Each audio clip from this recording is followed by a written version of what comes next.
Hi guys, and welcome back to my channel. My name is Hannah and I'm a sexual health nurse. So today we're going to be talking about vaginal discharge and what is normal and what you might need to come to the clinic to get treatment for.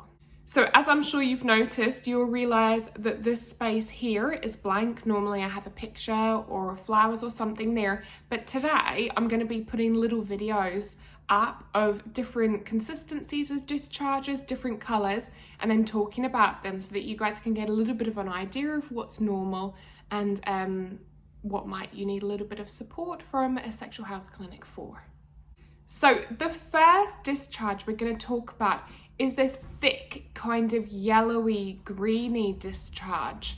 This tends to be a discharge which is caused by a sexually transmitted infection called gonorrhea. Now, alongside this discharge, you may experience pain passing urine, abdominal pain, pain during sex, even pain after sex. Another discharge that may be associated with this kind of yellowy colour is Trichomonas, also known as TV. This is another STI, so sexually transmitted infection, and it tends to come on quite soon after sex. We would see it under a wet slide, moving around, and it tends to sometimes be thick, thin, watery, or frothy. A lot of my patients who have had trichomonas that I've diagnosed under the microscope actually say that there's a really strong odour to it. If you look up the symptoms, it will say possibly a fishy odour, but a lot of people say that it literally smells like a rubbish dump, and that's the kind of smell that they can link to this discharge. Alongside this discharge, you'll have pain passing urine, potentially pain during sex. Some people also experience soreness, redness, swelling, and some itching. So that's our first discharge. This next discharge we're going to look at is a little greyish, watery discharge. Funny story, I actually had to use some black eyeshadow for this. So if you see little bits of glitter in this video on the pad, then you'll know why. It's because it's my eyeshadow, and obviously none of these are actual discharges.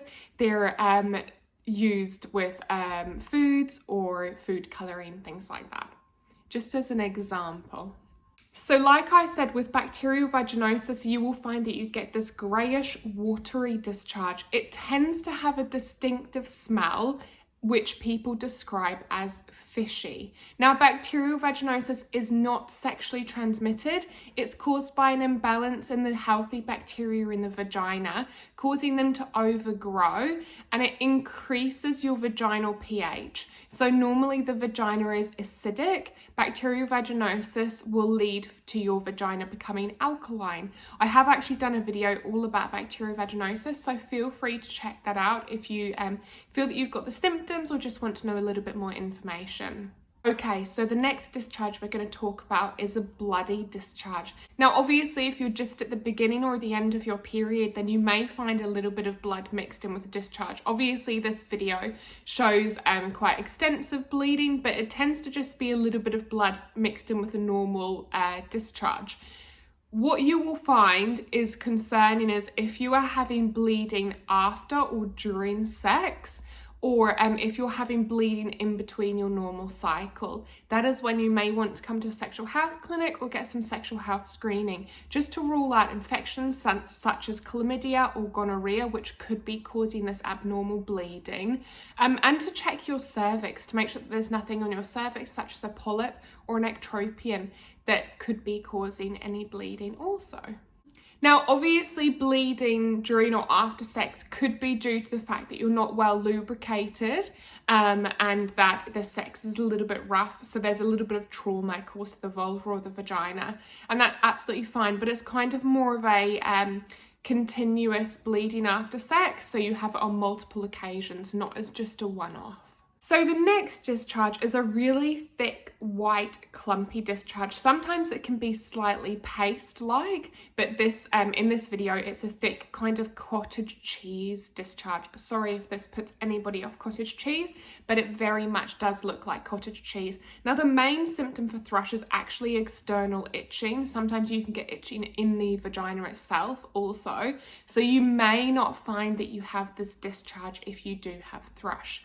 A lot of women actually naturally have candida in the vagina, and it's just an overgrowth of this candida that causes the symptoms. However, if you have symptoms, then it's great to get treatment. But if you don't, and we were to see thrush under the microscope, then your body will naturally clear it. Now, thrush is not sexually transmitted, but you can get irritated by sex, and it can also irritate your partner if you have thrush. However, we would not treat your partner for thrush if we diagnosed you on the day, because it's not something that you're actually passing on back and forth to each other. Now, the final discharge is a normal discharge. So it tends to be colourless, odorless, and you don't tend to have any of the associated abdominal pain, abnormal bleeding, and odours. So this discharge is actually quite thick in this. I've used egg white to show this discharge, but your discharge will change throughout your cycle. So it may become thin and watery. It may be slightly more of a whitish colour, but this is completely normal.